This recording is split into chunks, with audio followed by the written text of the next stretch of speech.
Hello. Hi, Dana. Hey, how are you? I'm good. How are you? Co-op Radio? Hey, yeah, I'm good. Thanks for calling. Hey, thank you so much for taking this time out. I know that you're really, really busy, so we appreciate you giving us some time to talk about what you've been going through with the recent unexpected raids with the VPD. Yeah, so the raids were quite shocking. On November 1st, we had Vancouver police come into all three of the storefronts for our medicinal mushroom dispensary and also one of our cannabis dispensaries as well. And it's a surprise having the cops come in to raid you when you've been open for over 3 years. But what I thought was a pretty good relationship with the VPD.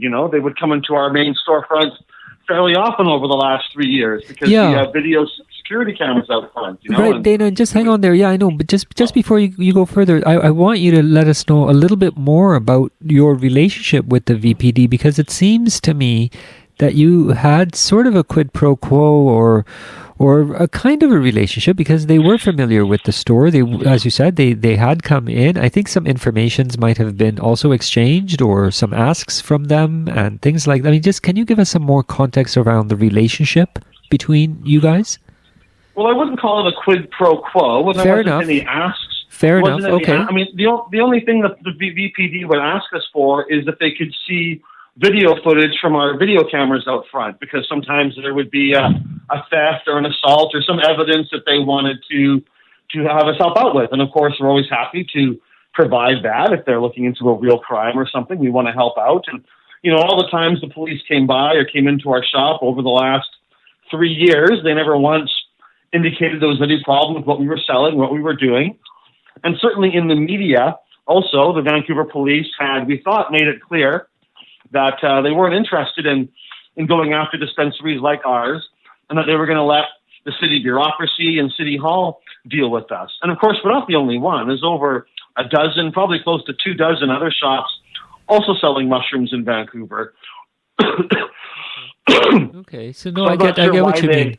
I get what you mean. It wasn't like they were coming in and getting their drugs tested from you guys and had a relationship. I get it. It was just the security cameras.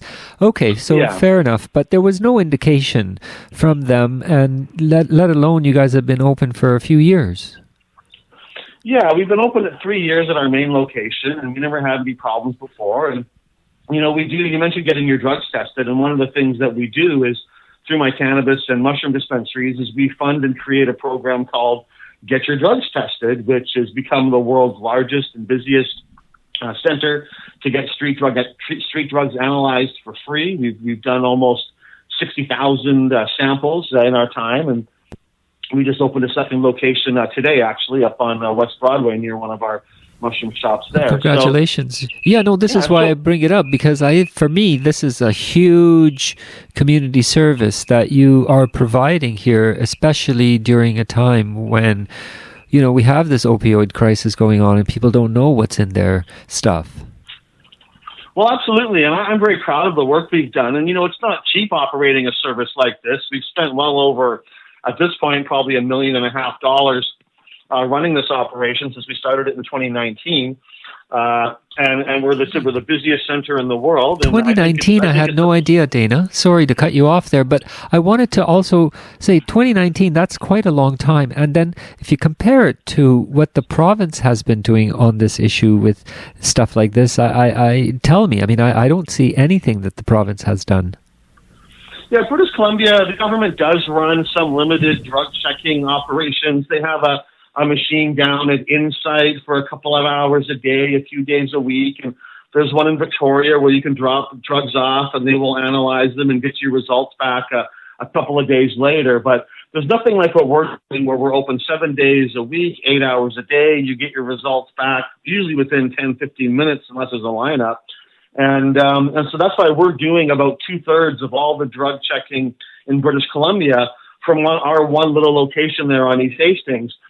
Compared to all the provincial health authorities, which obviously have much bigger budgets and much greater resources than we do, but there's just not a huge desire on the part of the government to properly fund this kind of stuff. And we're only talking about, a relatively small amount of money in the overall budget. We've spent $1.5 million over 4 years. For us, that's a tremendous financial challenge to raise all that money, but we're talking about a tiny little fraction of the healthcare budget, and one that certainly pays off aside from the benefit of not losing human lives, it's also very expensive to deal with drug poisonings and overdoses and whatnot. And a drug checking service really prevents those things from happening and saves those costs on the other side. What's the kind of usage that you have on the testing? You said now you've got two operating. The one that you had going, can you give us a sense of the numbers around how effective that was? Yeah, well, our first location's been at 880 East Hastings, just sort of on the edge of the downtown east side. And today we opened a second one at 245 West Broadway, which is right near to Broadway and Canby, very busy part of the city. I expect over time that second location will become the busier one as the word gets out. It's a little more accessible being so near the SkyTrain. But we're analyzing these days sometimes over 100 samples a day. So we're very busy. And we post all the results on our website, so anybody can go through and look at our searchable database and look at trends and what's being analyzed and what's coming up. There's a wealth of information in there available. And normally you get your results back 10, 15 minutes unless there's a lineup and you got to wait your turn. And you don't even have to wait. You can drop it off and we'll call you or text you or email you with the results when we get them. And the amount we require is a very small, tiny little pinprick of a sample as well. So we don't really take much. And we can give that back to you afterwards if you really want it back too. But yeah, we've become the busiest center like this, not only in British Columbia, but all over the world. We also take samples by mail as well. So we do get people sending us samples from across the country too. And that's becoming an increasing part of our overall work. So we're not just helping Vancouver here. We're really helping Canadians all across the country make better informed decisions about their drug use and what they choose to put into their body. Wow. Thank you so much for sharing this information with us. I mean, this is awesome. I had a sense that this is what you were doing, but hearing about it is fantastic, Dana. I think that you are doing an incredible service to the community from the actions that you're taking. It must be pretty tough to bounce back now after these raids. Can you give us a sense of what the VPD took, if anything, or what did they tell you? What is their issue? So they cleaned out our shops. They took all of our mushrooms. We also saw other psychedelics like LSD and DMT. That was all seized. We also sell a coca leaf, which is unique. There's no other shops really making coca leaf available. Of course, coca is the plant which cocaine is made out of, but the whole leaf, which is nice to chew or make tea out of it, it's not accessible anywhere in the Northern Hemisphere, really. And I see that as a wonderful harm reduction thing for people. Coca leaf provides a lot of benefits and kind of a stimulation, sort of comparing caffeine to coffee or as in terms of coca leaf to cocaine. It's a milder, more accessible form, much more natural and holistic. And they seized all of our coca leaf. They emptied all of our safes. They broke open our safes, took all our money. Probably between all three stores and the cannabis dispensary, we're looking at over $100,000 in lost revenue and lost product. And that's money that just would have gone to get your drugs tested. So it's setting back our plans for future expansion. We have another location we're hoping to open early next year, but that's probably going to get delayed because of the costs incurred through this raid. Dana, give us a sense of where you're at now. I mean, you've been operating in a gray zone. Is this gray zone going to become more and more clear as far as the law is concerned, or is it that one body has a different interpretation of the law? I mean, I'm talking like the police versus the province or the nation, or can you give us a sense of where you're boxed in right now? Like, what are some of those issues that you have? Yeah, I mean, I don't really think this was the Vancouver police themselves necessarily targeting me. I think this is a politically motivated raid. I think this is tied into the raid against the Drug User Liberation Front, who were arrested and charged just a week before we were. And I'm sure your listeners are familiar with them. And, I think it was the same kind of thing, that there was political pressure at the provincial level. The BC United Party has been attacking the NDP about these kind of issues, and I think the NDP kind of caved. When it came to the Drug User Liberation Front, they cut their funding, and then a little while later, raided, and then 1 week later, after I've been in business for 3 years, we get raided. we're not doing the exact same thing, but we're both providing a safe supply of these various substances, and we're both groups working to end the prohibition. And I was, I think, the biggest donor to Dolph when it comes to sort of their crowdfunding and money like that. So I think this is connected, and I think it's really a politically motivated a set of raids trying to make it look like the Vancouver police are doing something about all these drug dealers getting away with it in the city. But, it's pretty bizarre when there's it said probably close to 24 mushroom dispensaries operating in the city, and the only one that gets raided is the one that's also funding the world's busiest free street drug analysis center. Not that I want anyone to get raided, but I don't know why they would target me and make us their top priority unless it's a politically motivated kind of a raid. Yeah, I see where you're going with that. Yeah, it definitely seems that way, Dana. You've been very, very active, very political, and sort of a catalytic force, I would say, around this issue. How did you get involved in this to begin with? What was your interest or driving force? And were you ever part of government or the structure? I mean, did you run for a political party in the back, or am I confusing you with somebody else? Just give us some context about Dana Larson and how he got interested in this whole issue to begin with. Yeah, well, I mean, I'm in my early 50s now, and I've been working on this one way or another since I was a teenager. I've had a pretty long career. For 10 years, I was editor of Cannabis Culture magazine, did a lot of work there.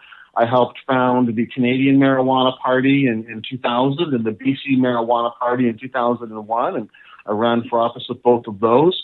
I joined the NDP, and I ran as a federal candidate for the NDP in West Vancouver Sunshine Coast riding in 2008, but that didn't go very well. Ultimately, I had to resign my nomination as my activism, which was well known at the local level, but kind of became a national issue.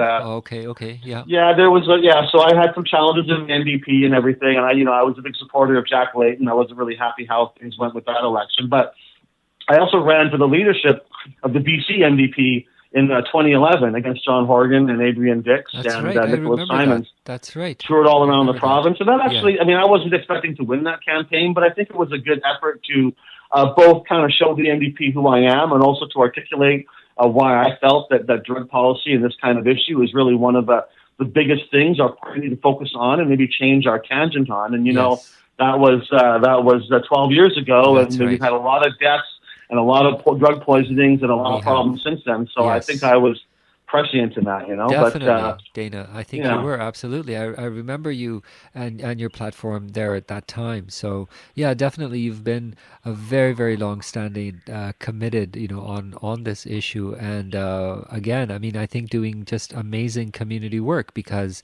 right now we have this enormous opioid crisis.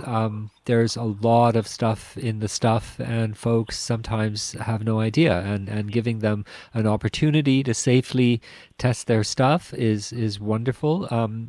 Being politically targeted for doing this kind of work just sends the absolute wrong message. Just think of the political cost of this for the government in terms of, as you said, there are many, many more dispensaries, not just yours. It's mind-boggling. We don't know why this happens. We'll be watching to see further. But as we move along, Dana, tell us what you're thinking about in the future. You said you've got another location down at Cambie where now you've got a drug testing apparatus happening there. The one down on, where is it, Main Street? Or where? No, Hastings? It's 880 East Hastings. 880. Hastings and where? Hastings.